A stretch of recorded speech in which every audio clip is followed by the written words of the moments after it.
And Louis. Hey everybody, hey everybody, hey everybody. Today is Monday. It's Mindful Merchants. And guess who I have over here? This is my co-host, Callie Reseller Luis. Callie, how you doing, man? Good. How you doing? How's everybody doing? We have two very special guests today. We got Gravity Goods, Cameron, and we have Tresha. At home, Tresha. There you go. Wow. How you guys are doing? Thanks for joining us for another Mindful Merchants. And I got my feedback going. Sorry about that, y'all. I think that was me. I did a bad no. I wasn't being mindful. I didn't put my thing on mute. Yep. Okay. You know what today is, Luis? Today, no. What is today? Today is week 2, strong 2, and the strong 2 are down below us. We got Karen and Tresha, and guess what? We're gonna have a good time. These are two awesome YouTubers, I was going to say, but content creators, as we like to call it, and also you both are resellers. Would you? Let's start with Tresha. And Tresha, would you start with a little small introduction? You know, a little bit about your channel and like what other social networks you're on, and how you've been reselling. Okay. Well, I'm Tresha. I started my YouTube channel probably July of last year, so it hasn't been that long. I primarily just focus on being a reseller and also a stay-at-home mom of 2 little girls, one 5 and one is 1. So just like the ups and downs of just being able to do that with 2 young kids. We'll say you're part-time then, pretty much, in terms of content creation and reselling? Yes.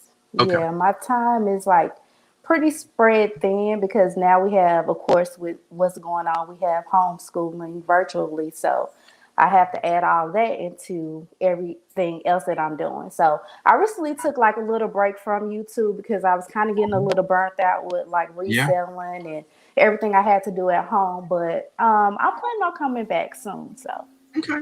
Yeah. Well, that's good that you're mindful enough to kind of know that, hey, there are times we need as resellers, but also just as, you know, real life goes as a parent, I need to step back, you know, and just do that. That's a strength. And that's what we're going to get into a little later on, Tresha and Cameron, is we're going to talk about, we have this play on words. We call it week 2 because it's the second Monday of every month. We do this and we bring in strong 2, but we want to talk about what we call strengths and 2 of your weaknesses. Weaknesses are not a bad thing. It's like challenges. You'd like to see yourself up your game, whether it's mental well-being, whatever it is, both strengths and weaknesses. So let's to Cameron real quick and point down. Yeah, right there. I'm kind of getting it there. Yeah, Luis, take on. Yeah, thank you all so much. I appreciate you having me on. Similar to Tresha, I do this part-time.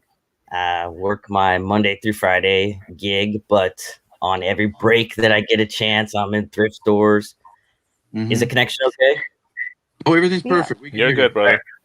You just froze on me a little bit. Want to make sure it was okay.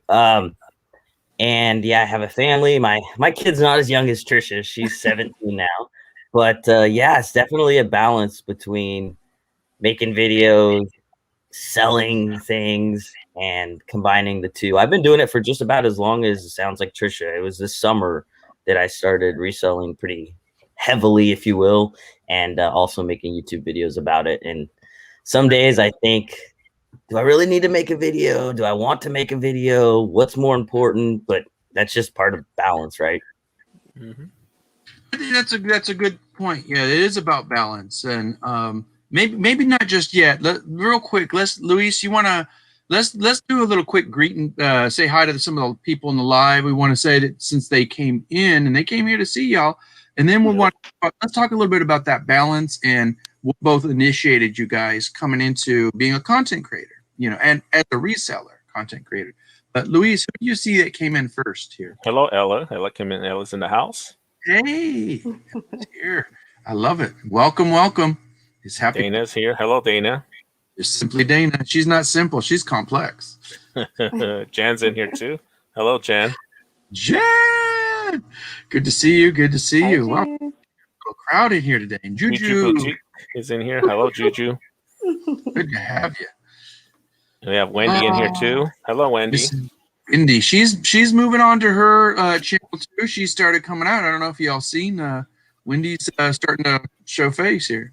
Yeah, she's starting to do some more videos and live, so she's getting Who's out that there. retailer Luis guy? He's sneaking in here. Oh, there's Miss Regina. Hello, Regina. Hey, Regina. Lovely Wednesday lady. She puts up with her co-host, and I understand why, because he's a savvy guy, and they have this one show called the Hump Day Hangout. Yep. Check it out. Hello, Brendan Sparks. How you doing, buddy? He's no BS. Let me tell you, he's a smart cookie. You guys want to have your channel reevaluated and just get some constructive criticism. He's the guy. He's the guy to reach out to. Yep. Yeah. Oh, look who walked in. We got Red Dirt Picker. Red Dirt Picker. Mm-hmm. Did we see who's Tom Cruise too? There he is. How you doing, Tom? Ooh, we got the auction master in the house. Let me tell you. That's the vinyl king right there. Mm-hmm. Yeah, out of Cali. Well, it looks like we almost got everybody. Yep, I'm trying to make sure I didn't miss anybody here. We got a lot of folks coming in here. Yeah, Red Dead Picker's here. Hello, Martha Harris. Martha. Hello. Good to have you. Well, we're good here. I think we're good. We'll say, Bear Flag Mercantile. Hey, Hollywood Reseller. And we got Topher from the West Coast. Just popped in. He said, hi, Gold here. Hey, Bear Flag. ¿Cómo estás, amigo? All right. Good. Hello, Misha. Misha's in here too. Sorry, guys. I'm trying to get No, that's good. I'm just trying to think. We got Topher. What's up, Topher? Yeah, he popped in. Topher's here. Right. He's probably wearing his Adidas he got from Derek, and there's a jumping around skateboard. So let's talk about balance. As of last year, 2020, that was a challenging time. We're now going into almost a year since, we'll just call it the pandemic and call it what it is. How has that been a year almost as a reseller and as a content creator, and how have you arduously balancing this stuff? Let's start with Cameron. We'll put him on the spot. All right. How has that been in terms of balance? Well, honestly, because it's the only way I've ever known as being a reseller, I suppose that's an advantage because I don't know what it would have been like before. And in terms of like getting inventory, my Goodwills and my outlet bin stores have remained open. There was only 1 week when there was the heavy fires nearby, where people. That's right. Yeah, there's ash everywhere. People evacuating. Not many people out and about. That one location got shut down, but. Oh, I forgot about that because if anybody doesn't know that's in the live or just rewatching this, California had it exceptionally hard. Not only did they have the pandemic, they had these mass amounts of fires all the way up to Oregon. Where is that okay to say, Cameron? You're in the state of Oregon. Yeah, that's fine. Yeah. He doesn't live there. He lives in Texas with me. So I wish some days I'm get on that Greyhound and go to Austin.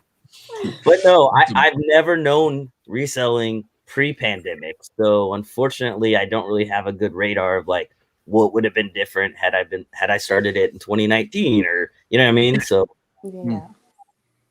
you think it was a different kind of challenge? You just said, you took it on because like some people complain, but I think it was a great year for resellers. There were special needs for people. People couldn't get out. And there was a lot. I had most of my sales, probably like 35 to 45% were from California, and that was like shut down most of the year. It seemed, or it had to be shut down and stuff like that.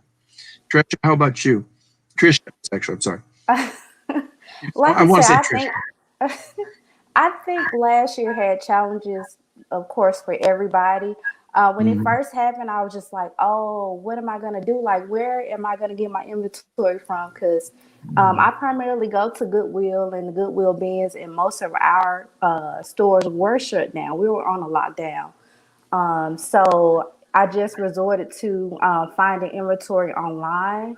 So that was a new sourcing opportunity for me. Like I've never sourced online before. I always went to the store, or either I went to like Marshall's or Ross or something like that. Yeah. But when that challenge came, I told my husband, I'm like, okay, what am I going to do? Like, I'm not going to have anything to sell because I'm the type of person where I like to list. I don't really like to have a death pile, so I pretty much list everything I have throughout You the want week. it and get it done out of the way. So. Yeah, I just got to get it out the way. I can't stand clutter. My kids would be jumping on the pile and You all the would other not stuff. like my place. Look at this clutter back here. Look at my clutter. Oh my goodness. I'm the But clutter king. yeah, and I'm with you as well. I saw like an increase in sales as well when the pandemic started. So on that front, it was pretty good. Yeah. I think times have changed a little bit. Do you guys believe that times in terms of like being a merchant and the opposite of the side of it too is like how we shop is going to change forever. Like people are maybe if not more comfortable, they're at least familiar because I remember there was folks that would write me going, I don't know how to do this whole eBay thing. Yeah. And I get some 80-year-old lady like, I'm trying my best. Did the order go through? I'm like, yes, you pay for it. Well, when is it going to get here? And I'm like, well, and it's like you're carrying on a conversation. And it's like, but there was new folks and you treat them like you want to be treated. But it's like, so there's that awkward balance of like the nuances. But I would say it sounded like both of you kind of almost jumped right into the fire, like as if, I don't know, is this how resellers do it? Let's do it, And that's pretty much, that sometimes is the best. I remember for me, I don't know about Luis, it was totally different where I wanted to up my game. Like I saw things that I was doing that I found it like almost like a deterrent. It was a weakness for me. Like no more to this $10 stuff because it ain't moving. I got a threshold now. I want it to be $25 or more. And I don't care if it's $15 or whatever, 10, but as long as it moves fast, I don't sit on it. And how about you, Luis? Did you see like different strategies of like, I need to push it like this, or I need to do these things? Well, yeah, I mean, just as resellers, just as everything's going on, we have to adapt as well to try to get, find different things to sell and, different ways to source. Exactly. So of course, especially when everything's shut down. I mean, I was fortunate enough to have enough inventory in these totes back here to keep me afloat for a few months, and then with the wholesale pallets that I do as well. So I also did a lot of retail arbitrage as another option also. Yeah. So like we're always constantly, how about you two below, Trisha and Cameron, did you find yourself in the last year thinking about like, I need to figure out multiple sources of income. I just don't want to strictly do eBay. I want to and also not just how the income comes in, how to go find that stuff. Like I found Facebook Marketplace was a great treasure trove of stuff. I mean, there's places I know Cameron goes to the bins like me. Go ahead, Trish. That's just like one of the conversations that I have with like pretty much everybody that I talk to. Like nowadays you can't like just have one job. Like I can remember my grandmother always saying, well, you get a job and you stick to it, don't leave. And you just stay there 20, 30 years, but you can't depend on just one job. Like no, they'll be firing you after 10 years and you're lucky if you have a job. Yeah, you're too old or we need someone new or, systems are phasing out and, computerizing everything. So you just have to have more than one source of income. Yeah, most definitely. Yep. Most definitely. How about you, Ken? Yeah, for sure. I have been in my career, I won't say what I do, but I work for the government and I've been doing it since I was like, I don't know, 24 or something. So what's the math? I'm almost 40, like 16 years. So I'm feeling like at 20, I want to be done-ish, if not like go to part-time. But I love and have always enjoyed doing something on the side. And so I agree wholeheartedly with Trisha that although sometimes our elders say like, do something and make sure you get good benefits and stay in that for your whole life, that it is good to have multiple streams of income because you never know when one could come crashing down. So I certainly have experimented with things like I've tried bulk.com, wholesale ninjas, some of those like liquidation things where it comes to your door. Some of it was okay. And some of it I was scratching my face thinking, why did I buy this? How am I going to get rid of it? But you don't know until you try, right? So that's just not only do you not know, but like it also is a learning experience. So like that's where I was talking about, like, what are your strengths? What are your weaknesses? we were going to talk about. Maybe we'll just jump right into it in a little bit. Like the strength in that is, I mean, this is just my perspective, is that you gave it a shot. You have to take risks sometimes. You don't know. And sometimes I do that. Like the other day, I was like, why did I buy those t-shirts? I think I paid too much. I don't know if those, you know, or whatever. But like sometimes you just got to roll and move. And it's like, is expectancy jumping on a game and not risking you losing that opportunity sometimes could be, some of it's FOMO, but sometimes it's also like, I won't know until I get out of it, you know, and that's a learning experience. Sometimes that's worth whatever you paid for, especially if you paid like low end stuff and you're getting like a box of a lot, you know. Yeah. A little different. My mindset is that if I hear that voice in my head saying that like I failed at something, I just try to quickly switch it, and instead of using that word of failure, call it feedback. And I just remind myself, it's not failure, it's feedback. It's not failure, it's feedback. So, and that's what I try to teach my kids and the people I work with when I coach them, is that really there are no mistakes. There is no failure. It's only an opportunity to grow from and learn.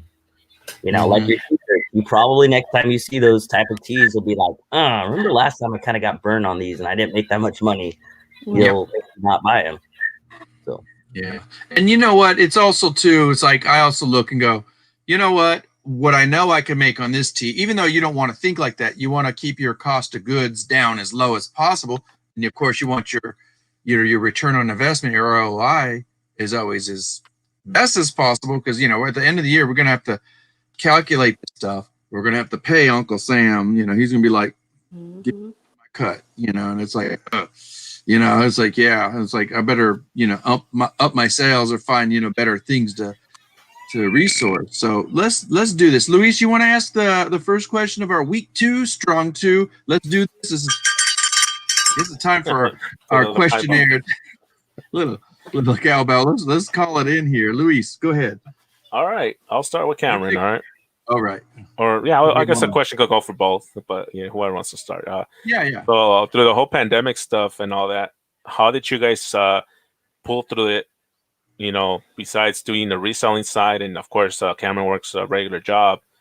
How did you guys deal with everything mentally, with all the stress and pressures of what was going on, and also, you know, just pretty much everything in general? That could be at the beginning.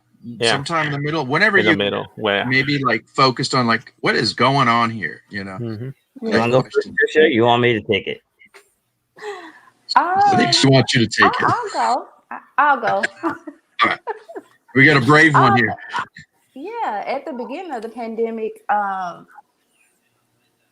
like, you know, it's bad, but then you're like, it's not gonna be that bad. We're not gonna be at home long, you know. We'll probably be here maybe the weekend or a week. And then, like, my husband works in telecommunications, and so they kept saying, well, we're just going to have you stay home throughout the end of March. And I'm like, the end of March? I'm like, it's like March 3rd. And then they said, well, we're not going back to work till May. And I'm like, oh, my gosh. And it just got to a point where we felt like we were just all on top of each other. And it's like kids crying, that was like exaggerated. So we just got to the point where like we would just go out like on daily rides, or we'll just go walking around the neighborhood, letting my daughter ride a little Jeep around the neighborhood. Yeah, you had to change the scenery. You know, we learned new board games. We used to buy board games, do puzzles. So we had to do a lot of stuff like with the kids to keep them from being like so antsy and feeling like they're cooped up. And then also like trying to keep our sanity as well. Because you as a parent with little ones, that must have been a challenge. You know, and that's not a bad thing. It's just like, how are we going to keep this routine? Okay, it's time. Let's talk puzzle time. You want to do puzzle time? Better eat your food. You know, whatever.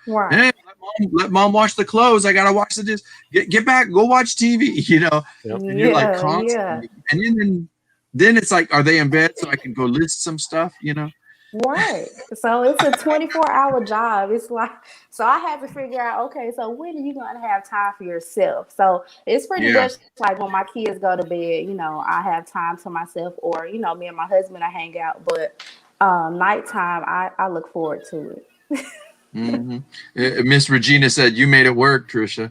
So that's awesome. You know, and that's what it is. Because there was a point where I thought, you know, I'm doing good. few months went by, but I remember like towards the end of the last year, I was like, I'm getting stir crazy. I don't know that I want. What is going on here? And then I realized it had a lot to do with my relationships that were the normalcy of, you know, being able to go to my community, like whether it's your church or, you know, this and that. And like, there was a time where I wouldn't even step in to the bins. And I know Cameron knows, like, when you go to the bins, that's a breeding ground. Let me tell you, you know, it can be, but then you learn some kind of like, well, I ain't got it yet, you know, and I've been to the stores, this and that, and I think it's really like, how am I mentally keeping myself, my well-being, and also keeping other strategies, like, you know, it's a constant check-in, you know, so you got to be conscious-minded as a reseller, but also we got to like, how do we take care of our householding stuff? You know, where did you fit into that, Cameron? I'm sorry, Trisha, did you get to finish? Oh, you can go ahead. I'm done. All right, we'll jump in. So all I was going to say is, and I hesitate saying this because I don't want to be insensitive to anybody who has had COVID-19 or lost anyone who's had it, but just in terms of my like personal space and well-being, there was something about it that honestly like had me a little excited because people would stay away from me, like it physically in my bubble. And like dudes are actually like washing their hands after they go to the bathroom. And I was like, all right, guys, you've learned. Because, you know, even sometimes I still don't, but that's just. Yeah, there was a kind of an interesting look on that too. I was like, well, good. Maybe people, to me, it sounds like an insensitive word, but I was like, people need to wake up. People need, like, let's get conscious minded. Let's be more sensitive to each other. But by us being taken care of, because I'm talking strictly science. I'm not talking about semantic, this is right and this is wrong about what we're talking about, but it is like, you know, it just becomes a mindfulness practice. It's like, do I want to touch the handle of a door after I wash my hands coming out of the bathroom, knowing that somebody didn't wash their hands, you know, or something? Maybe this will like bring light to the world as a whole, and like just even standard practice, like people being nice to each other, you know, like, hey, you got enough food? You doing okay? I'm just calling to check on my neighbor, and you're like, you know, are you still there? Yeah, I'm doing good. Okay. You need a loaf of bread? I'm going to the store. You let me know, you know, or something like that. And your neighbor's like, yeah, I'm good, you know. Yeah, I don't like touching door handles anyway. I'm always hitting the assistant with my elbow. But at least now I seem like less of a weirdo when I do that because like more people are doing that. So not to be all like it's all about me, but yeah, I mean, kind of like Trisha, I was like, is this really happening? I remember reading an email from work the other day that I wrote last March, and I wrote in the email, I expect soon we'll all be required to wear face masks at work. And I remember a lot of people writing back saying that's not going to happen. Sure enough, like within a month it happened. And that's not to say like, oh, I was right, they should have listened to me, but I definitely was seeing that it was real and that people needed to, you know, have protection. Juju too, like she's like, you know, the mindful point is just taking care of each other. Definitely brings out it brought different perspectives of the pandemic. I mean, I know there were some negative aspects that people can focus on, but to me it's like really learn, like if you don't turn a negative into a positive, you know, like and Reseller niche, Mo says he was right there with you, Cameron, like about, you know, that you start, you know, bumping elbows on doors and stuff and trying to kick it. But you know, normally you'd meet somebody and you go shake their hand, and now it's like, hey, how's it going? Knowing that like it's totally not socially awkward for me to want to shake your hand, like, or if they do go to shake my hand, elbow thing, I'm like, here you go. They go. This one guy, like, he just kept putting his hand out, like, it was at the bins, and I went, whatever, you know, and I went and washed my hands, you know, after, and it's like, you know, it just, we're at a point where it's like, it's everywhere, but how you handle it, I think it's really about the mindset. It's like, how do you choose to project your handling of it so you can move through this as a better reseller, you know, as a better person, as a, you know, to kind of move on in life and have it all. Let's get some like reseller questions. I'm going to ask the first one, and then Luis will ask the second one. Since we call this week 2, strong 2, let's start with Trisha. Trisha, give us two. We're gonna call them weaknesses for a better word, but like you can just call it your challenges, things that you maybe in the past year you've noticed, and not because of the pandemic, but just in the past since you started reselling. I think you said, which was it, or whenever you started? Yeah. What would you say were two of your challenges that you could say, you know, that's a weakness that I want to see. I want to see myself improve, and it could be a mental well-being. It could be mental strategies of how you run your business model, things that you do. I would say starting out, one of my biggest weaknesses was I would like find items and I'll say, oh, this is so cute. Like, I know this is sale. And then not even looking up comps like while I'm in the store. And then I get home and I'm like, I don't even see a listing for this. Has it ever sold before? So then I have like this pile of stuff where I'm like, okay, I got to take this box to Goodwill and donate it because it's not selling. It's sat here for maybe 6 months. And I'm like, I'm over that. And then another weakness of mine probably would be that I was selling items that were selling quickly for me, but the profit just wasn't there like I wanted it to be. So I'm having to sell and churn more and more items to get to the profit or get to. So the threshold was low as opposed to like a higher threshold where you get, So that's a learning experience right there, you know, of realizing that's not where I want to go. I want more meat on that bone, you know. Are you still there? I think she froze for a second. Let's move over to Cameron real quick until Trisha, because she's probably got to readjust a little bit. Yeah. So the question was, what have my challenges been? Okay. Can you hear me? We can hear you, but try to shut off your camera for a second because it froze up. It may need to come back a little bit. Sometimes they, what do they call that? Hello? Yeah, we can hear you. We can hear you. Can you hear us, Trisha? Type her a message in the back room, maybe she will. Yeah. Okay. Yeah, we can hear you. Go ahead, Cameron. I'm sorry. Okay. Can you hear me? Can you hear me? Yes, we can. hear you. Oh, I'm sorry, guys. My husband just went out in the car, so my phone connected to the car. Oh, okay. Okay.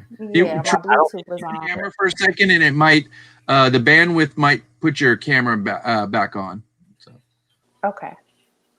And then there you go. There you go. You're back. Okay.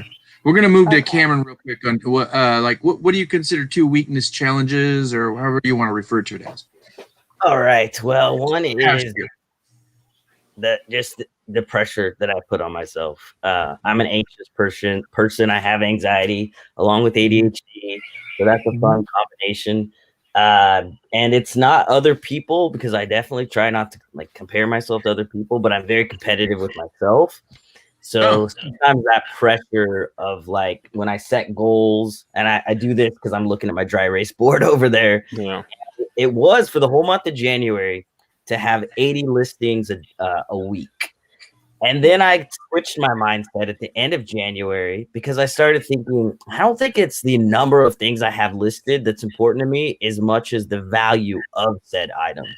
So right, and the money I'm going to get from them. So whether if I have 100 things, but I only make $1 per thing, I'd rather have 10 things where I make $10, if that makes sense. So I switched my goal set from amount of number of items listed to $1 amount. So now I'm trying to get listed anywhere from $200 to $400 of value of inventory a day.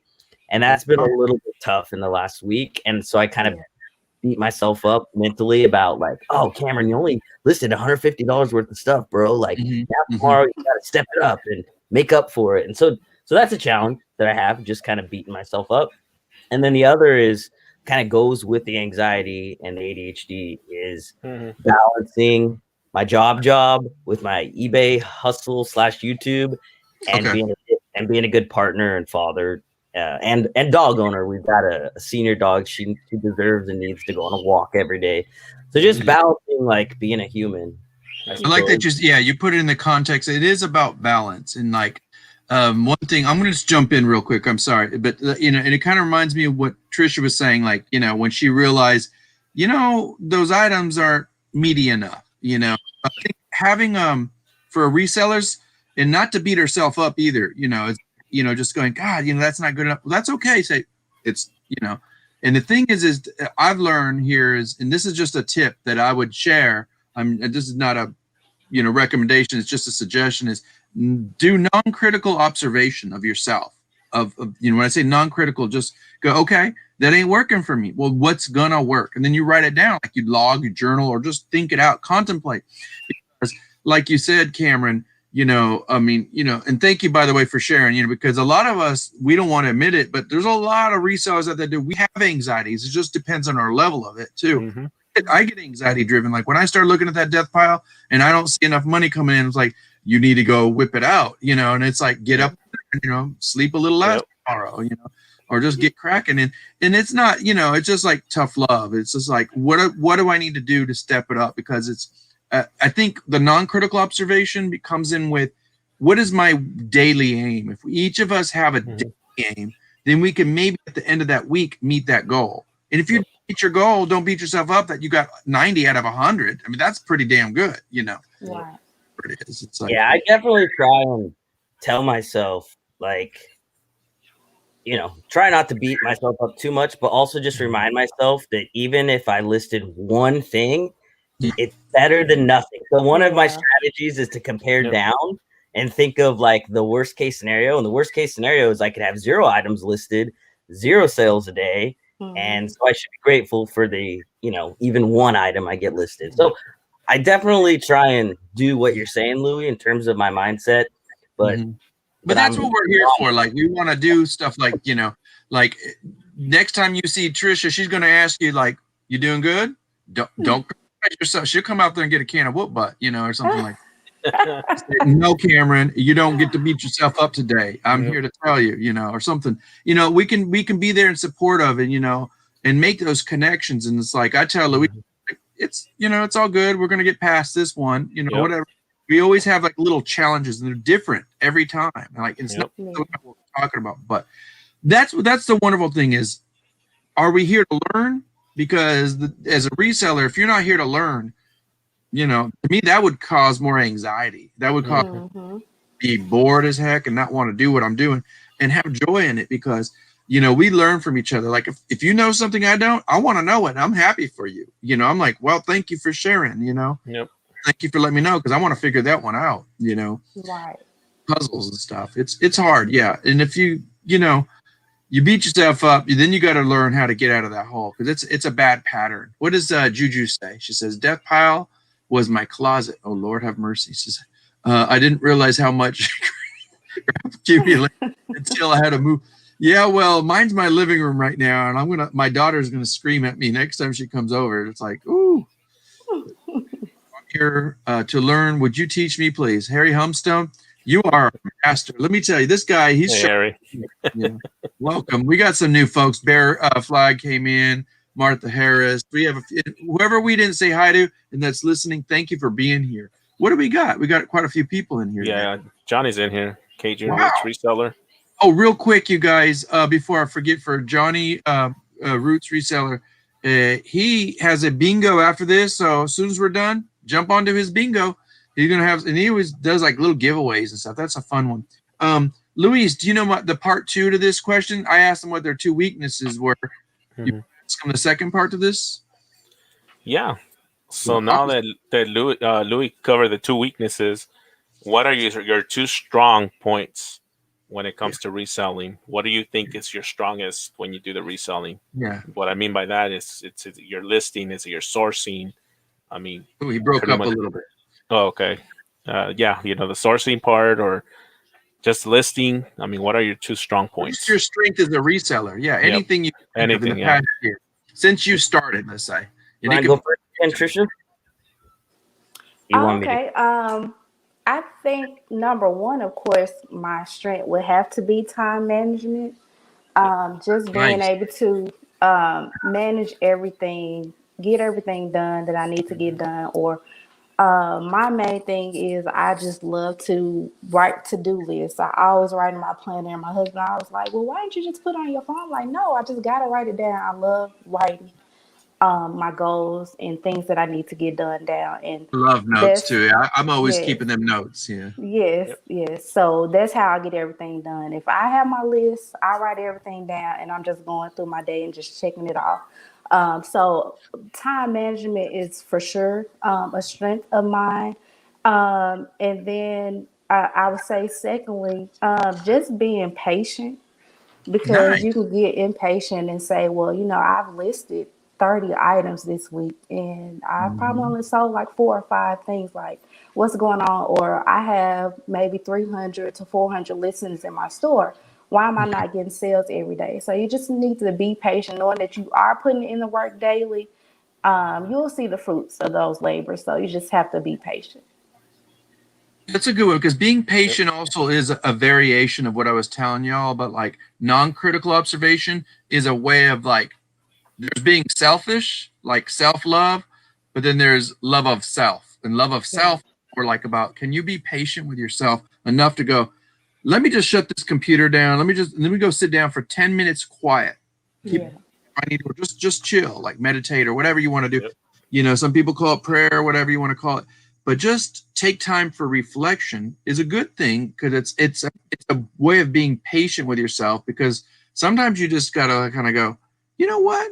Things aren't selling. Let me go do oh, that's what I need to do. Let me put a 10% sale. And boom, all of a sudden you're like, from 4, you're up to 12 sales, And little whatever you need to do. But I think I love that. That's a great reminder. Thank you, Trisha. Is that patient with yourself, Yeah.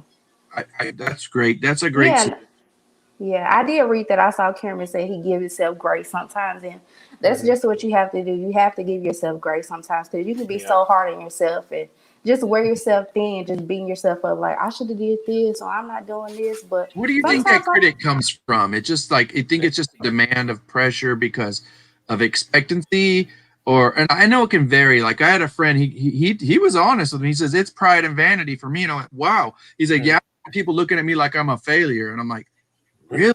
And I'm like, doesn't matter what they think, it matters what you think, and it's like, and that also could be harsh too, because when you worry too much about how, you're overthinking it, like Cameron was able to, be honest, and it's like, you don't want to beat yourself up. So that's an art balance. That's the real balance right there.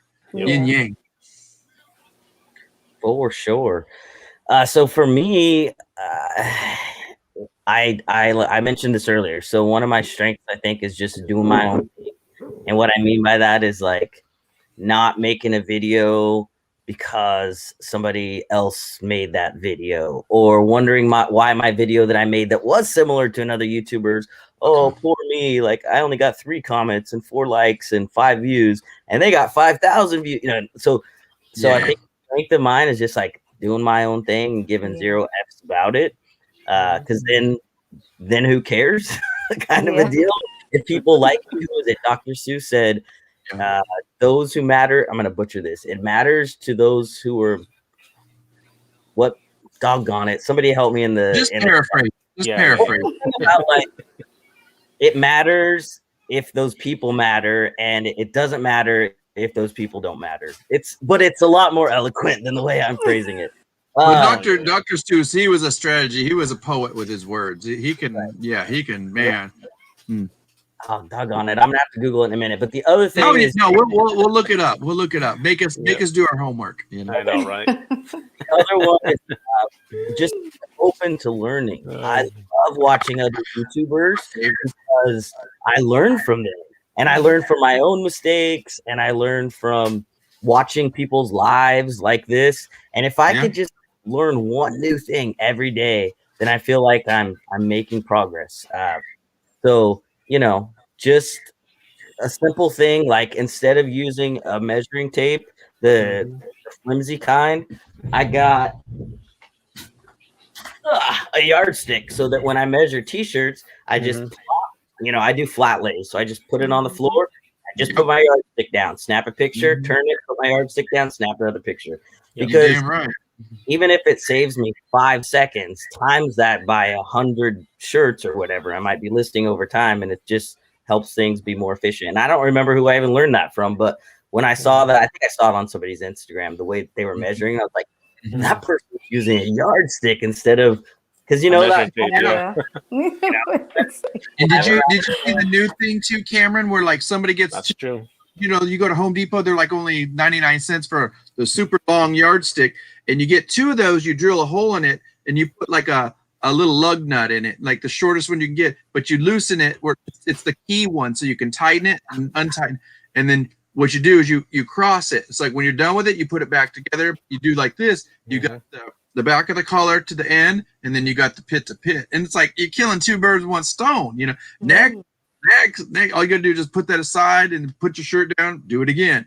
And it's like tips and techniques like that. You know, if you can figure out how to do it for you, that's even good. And some people get the router and make the long version, so that way they, you know, whatever. But the thing is, you just need a hole in it. Just drill a hole in it, you know. But you guys both mentioned something that are like key components in terms of mindful thinking from what little I know and what I've studied over years. And I know you both know this ain't your first rodeo. This ain't your first picnic. And the people in the live listening, anybody we're watching, being patient and wanting to learn, 2 different things. But the patience for learning, I think, is really fundamental, and it's key as both a reseller, you know, and it's just a strategy of life well-being, even just in your own household. Like you were saying, Cameron, just, you know, just being able to kind of like have that sense of like, I'm doing this now, and it's not about reselling or something, you know, or whatever. But have you ever had like a brick wall moment or an opposite? Like, I need to learn, you know, and it's kind of like almost like it's circling itself in terms of being patient to learn. Learning is a lifelong process, you know, as far as I understand. You know. Yeah, it is. Sometimes too, you know. Do you want to answer that question, Tresha? You froze up, but maybe you could still hear us. I see her blinking. Am I still froze? No, am I still good. froze? You know, No, you're good. Maybe on Cameron's end. No, you're good. I mean, I just think in reselling in a lot of occupations, like if you don't have the patience to learn, or if you're not willing to learn, you're not going to make it very far. So I just feel like you have to be willing to learn. And like Cameron said, like just try to learn something new every day. Like he said, he just saw on Instagram someone using the yardstick. So it may not be like one of those aha moments every time you learn something, but if you try to learn something new every day, there's no telling how far that can help progress your business. So like I scroll through Instagram all the time. I watch YouTube videos all the time and watch you guys live, Regina and Derek and a bunch of people, and I learn a lot of stuff all the time. So I feel like and just engaging in the community too is one way of learning. Yeah, you're absolutely right. So I feel like if I hadn't like took the time to just go to Instagram or watch YouTube videos, I probably would be maybe stagnant in my business or maybe just gave up. So you just have to have the willingness to learn. And open-mindedness too, you know, like, I'm going to learn, but I'm going to do it my way. And I'm like, well, you know, and it's like, come on now. It's like, because if you're not open to criticism, how are you going to learn, you know? Right. Cameron, how about you? I'm going to defend myself because I kind of was feeling that way a little bit earlier, Louis, when you were talking about the 2, because personally, I think the picture looks a little sloppy with those crosses. So for me, like I learned to use a yardstick, and that's as far as I'm gonna take it because that's my way. You know, I think the photo looks nicer. The he's angle gonna change. You watch when he realizes he's saving 2 seconds per thing, and he's doing 20 shirts. No, I'm just giving you a hard time. No, that's good. No, but like but the thing is just do it. I mean, initially we have to do it the way we feel most comfortable with. Like, I remember one time I was watching I don't think it's a bad thing. Like, it's not a criticism, but I was watching Tommy on Buffalo Picker Channel, you know, on his Friday nights, and he had a guest, and the guest was like, I don't know if I just need time to learn this stuff, you know, and you could sense his anxiety, and we're like, bro, it's good, you know, just learn at your pace and do it at your pace. And then when you realize, you ask your buddy, it's kind of like my daughter. If I tell her something and she don't want to listen, you know, but like her friends say the same thing that I told her, and And it's like, no, look what I learned at. I'm like, I just told you this a week ago. You know what? They're like, but I'm learning. I'm getting 10 more faster, and I'm getting more money because I'm listing more. Because or whatever. It's like whatever works. The thing is go at your own pace, but don't criticize yourself or vice versa. And criticize. Go ahead, please. I just feel like sometimes, like a lot of people look at other people where they are in their journey, or you're scrolling through Instagram, you say, "Hey, you just sold 30 items this weekend," and I'm looking like, "Man, I only sold 2 or 3 this weekend." Like, you don't know how long it took that person to get to the place they are, so you can't beat yourself up because you're not in the same position. Their business model's not yours, Yeah, it's not yours. So you're looking at other people and you're trying to measure yourself on their successes, and you can't do that. No, I don't think it's a good idea to ever do that. I mean, because I remember when I do saying, God dang, they got 50 something. And then I go remind myself, I'm like, you're doing most of this by yourself. They're a power couple. Yeah. One's taking pictures, one's listing, one does the sorting, one packing. I'm like, well, no wonder, and then you work with somebody, it's like a collaboration. You get motivation in a different fashion. So where is your passion? So let's move on to that question because we're getting close to the time here. Where does your passion come from, and what motivates you? Let's start with Tresha. My passion is just wanting to strive to be successful so that my daughters can look at me and see success. Nice. And they don't have to look at someone else and say, "Oh, that's a powerful Black woman business owner." No, I want them to look at their mom and see that. Another one of my thank you. Another one of my passions and what drives me. I had this question one time when I was working, and my boss asked me, like, "Trisha, what drives you?" And I said, "Money." He was like, "No, money can't be the only thing that drives you." I'm like, "Yeah, money drives me." I'm not saying money that is going to make me happy, but for me to go out here every day and to do my job, then anything that I see is money. So that drives me every time. Somebody says something about like it's better to have a lot of money and have a lot of problems that go along with it than have no money and has to broke because of that. Yes, true. You can deal with a lot of stuff if you have money, but if you broke and you got all those problems on top of it, that's a whole different story. Yeah, when you're hungry, it's a whole different And I don't just mean hungry in the mouth, Right. Hungry up here and hungry in the soul, Yeah. Cameron, what drives you? What motivates you? What's like? Where's your passion come about? First of all, be who you are and say what you feel, because those who don't matter, those who mind, gosh darn it. Hold on, rewind. Take 2, ready? Be who you rewind. Feel, because those who mind don't matter, and those who matter don't mind. Dr. Seuss. Yeah. Nice. What was that from? Does it have a book he was from, or just it's one of his quotes? I think it's just one of his quotes. It could be in a book, but so the reason we call this week 2, it takes two weeks for Cameron to come out with that quote. So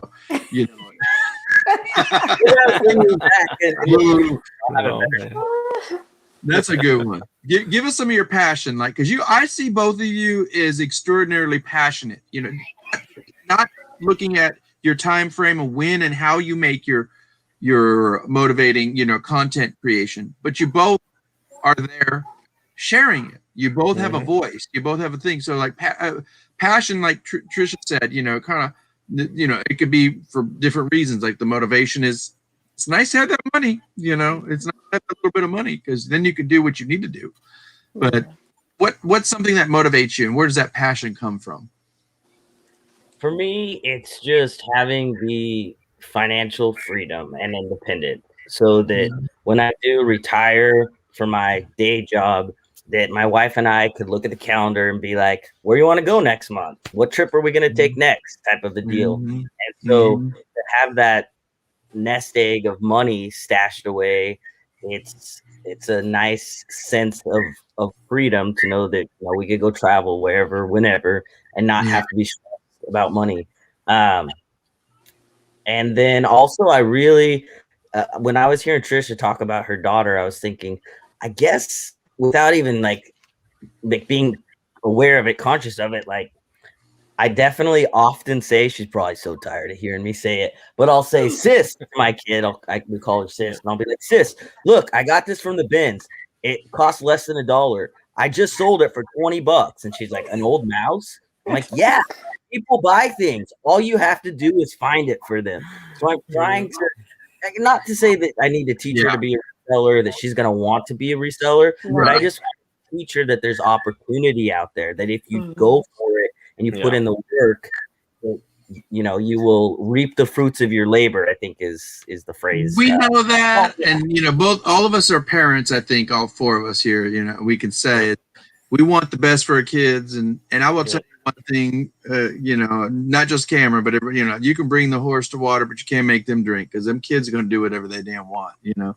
And you want them to be happy, but you also want them to make their own choices. But as a reseller, I agree with you, Cameron. Like, I'm like, I found this for a nickel, and look, I found it for $50. You know, and they're like, "What? Can I have $20?" No, you get your ass out there and work. You know, exactly. And I've heard opportunities to draft things and make the money. She's only taken advantage of it once, and I just don't understand. If I give you $1 for every shirt you photograph or a piece, we're becoming our parents. Like, I don't get you. Why aren't you doing this? Yeah, I know. Thanks for reminding me, Louis. No, I mean, because I was watching, I laughed the other day. I was watching Sanford and Son, and you know, Red Fox was yelling at, you know, his character's son, and he's like, you know, Dad, I need to go out. You know, can I get an advance? And I can give you no advance, you know, or something. You know, it's like, I work for this week, or like, you know, I don't have the money right now, and it's like always that kind of like, you know, well, but you really want to teach them is learn from this by hard work, because it really comes down to that determination. It's what you do with that drive. It's what you do with that passion. You know, sometimes the passion is, I don't know if I'm going to make it into this month. You know, I don't know where this paycheck's coming in next time, and it's like, this is kind of, you know, I get back to peanut butter sandwiches and ramen noodles for about a couple weeks. You know, and that's okay too, because, you know, what makes the stomach hungry sometimes makes the heart hungrier, you know. But yeah, we just want to say thank you both for being here.